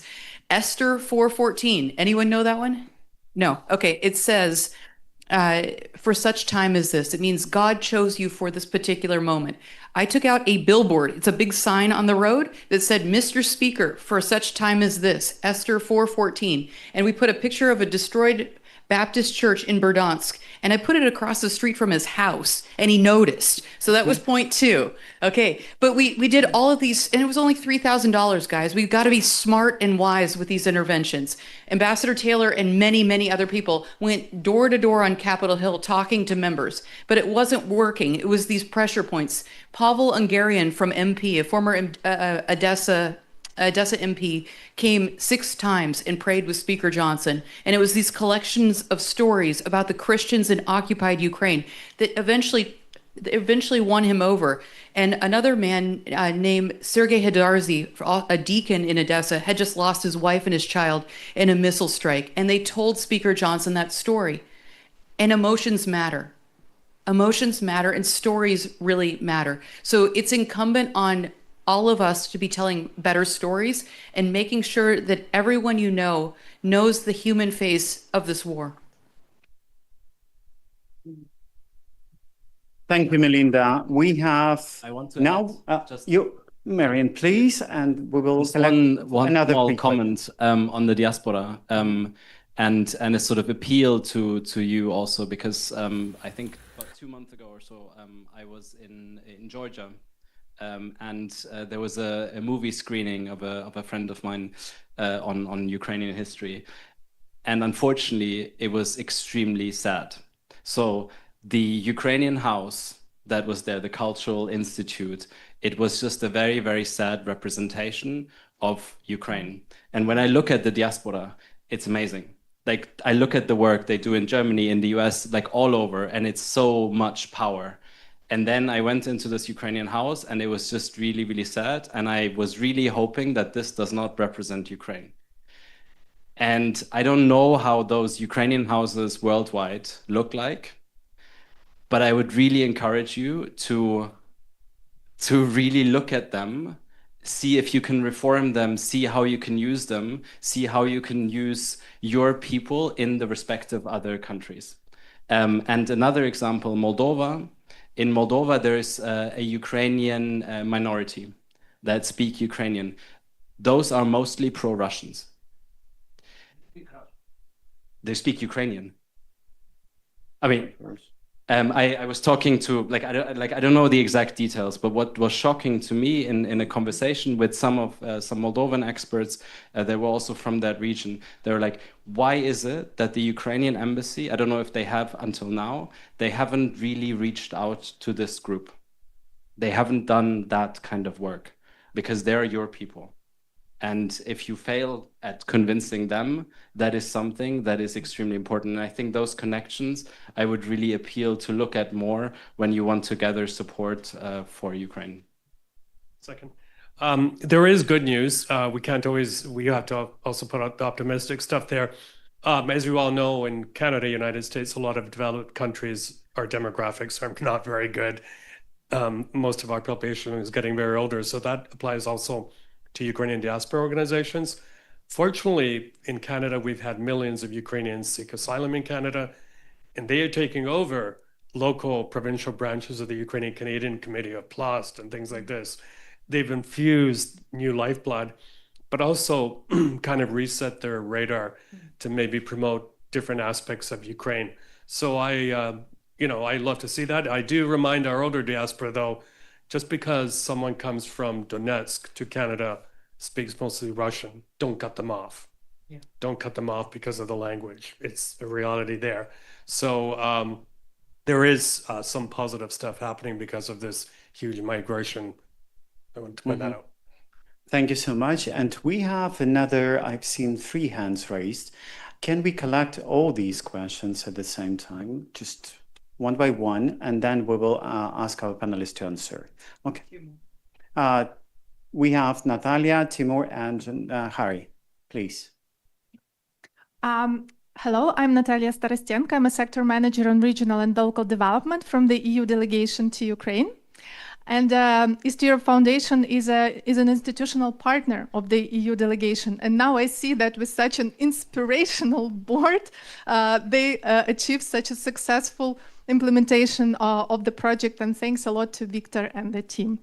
So my question is, what will be the role of international organizations and European Commission as an executive arm of the European Union, in your view, in bringing this war to an end? Thank you. Wonderful question. And then we will have Timur and Harry, or Harry and Timur. As Mike goes. Hi. First of all, thank you very much for an awesome dialogue this evening. It's been really fantastic to watch and hear from you all. One of the points that was raised, and I was actually going to ask you about it earlier on by Mikhail, was about disinformation in places like America and our ability to actually fight the same game. And Melinda, you also told a great anecdote about Mike Johnson, about convincing him about the length that you have to go to do that. I wanted to know if you had any thoughts on how you can scale that, on how you can get it right across the southern states, the southern states of the United States of America, because I spent a little bit of time there over the course of summer in Mississippi, in South Carolina, in Tennessee, and I also go and spend an awful lot of time across the front line of Ukraine, and there is a huge information gap. There is a huge information gap. So I would love to know what you think we can do to bridge that gap at scale.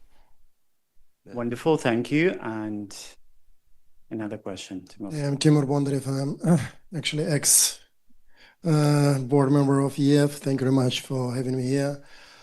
I think that you have partly answered this question, but just to put it very simple, what's your take on the real intentions of Trump, why he's behaving like this?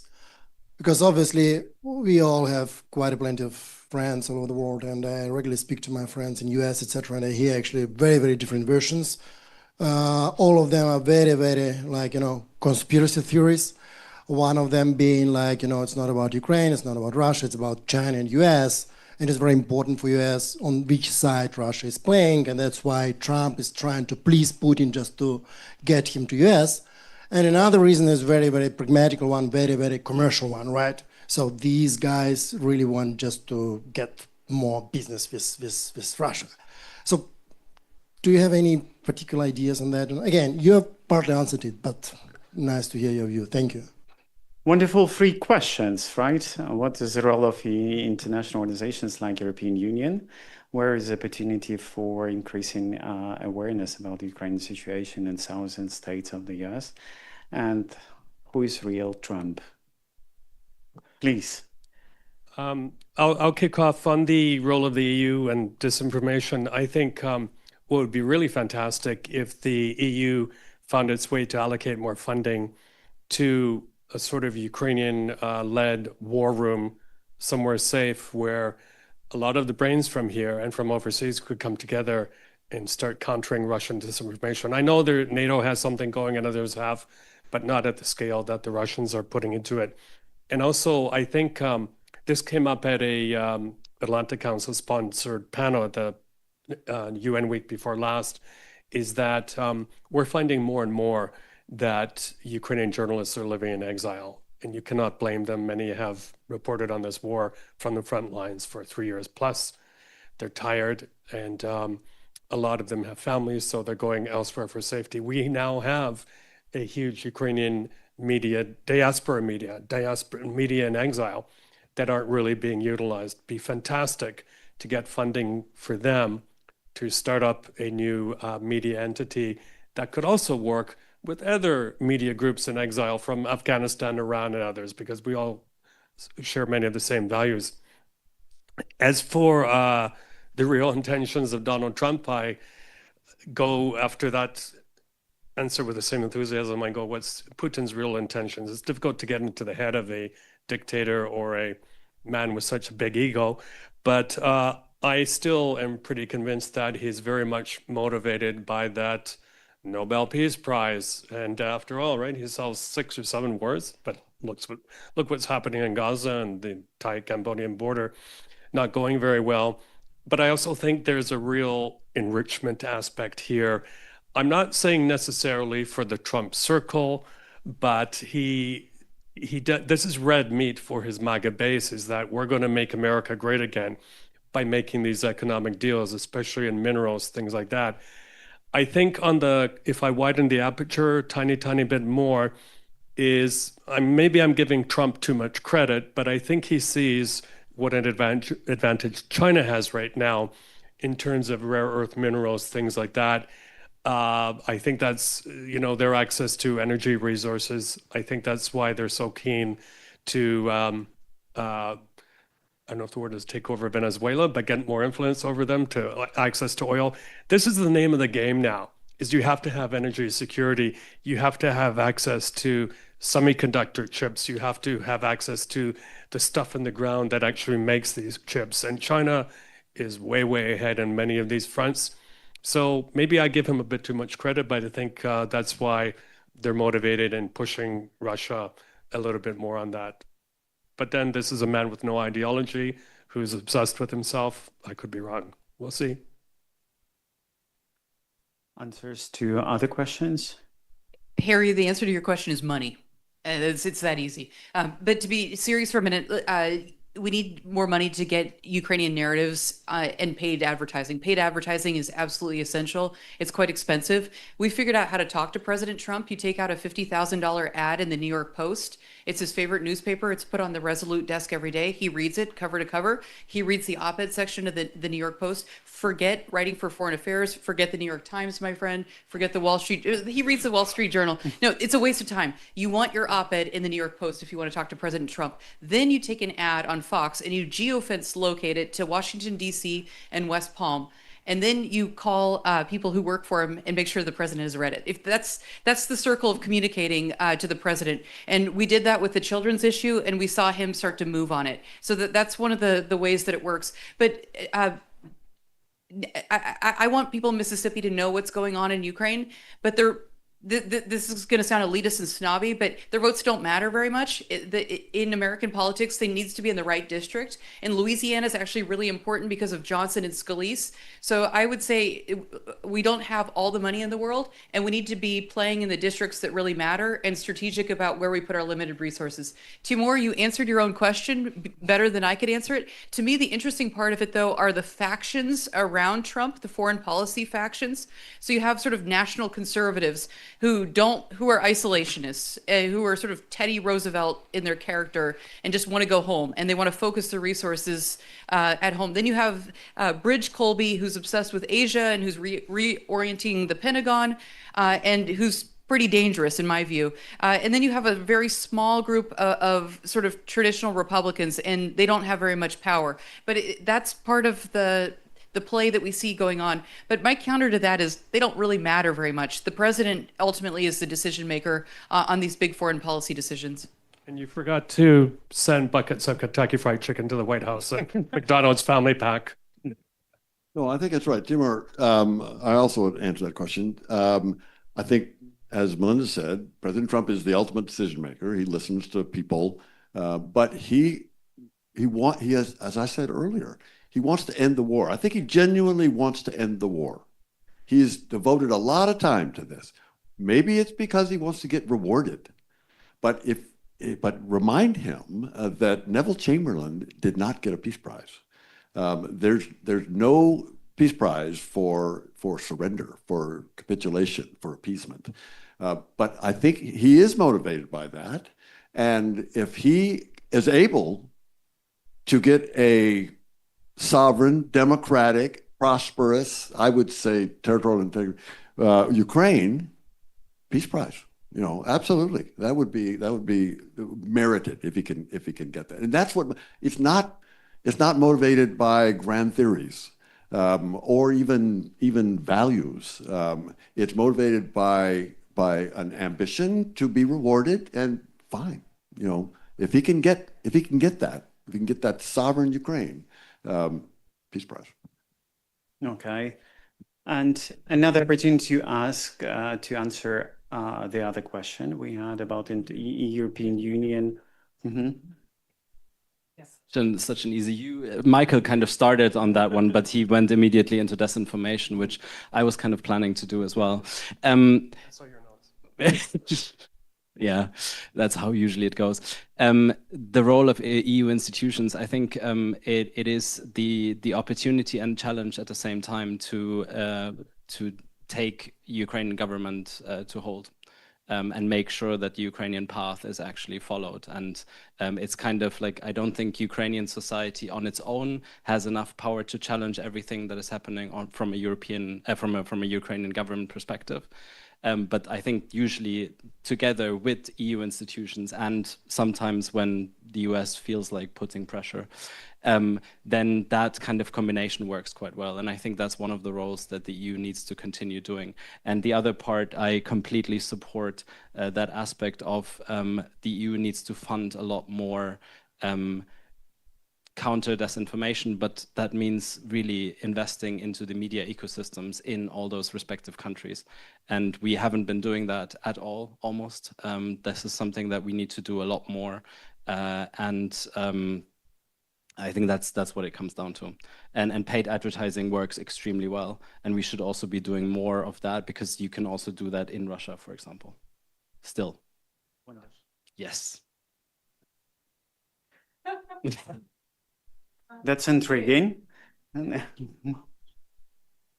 can talk about that in private, not on this public panel. It's not advice, it's methods. What was a wonderful discussion, right? I think we can applaud to our panelists. And thank you very much for being honest, for being direct, sharing your insights about 2026. All Ukrainians understand that we will not have an easy year, and next year will be extremely challenging for everybody of us. But we believe in Ukraine, and we and East Europe Foundation will be doing what we can in even more to help our country to win, to survive, to win, and to protect our freedom. I would like to thank the audience. Thank you so much for being very active. Thank you very much for sharing this evening with us. I think we've done really good lunch of EEF Talks, and we will continue. So please stay tuned on this. And definitely with these words, I cannot stop the discussion. I just would like to suggest to change the format, because we have light reception in the hall, so we can continue discussion in the hall, enjoying drinks and some refreshments. Thank you so much, everybody. Thank you very much again for wonderful discussion. Thank you.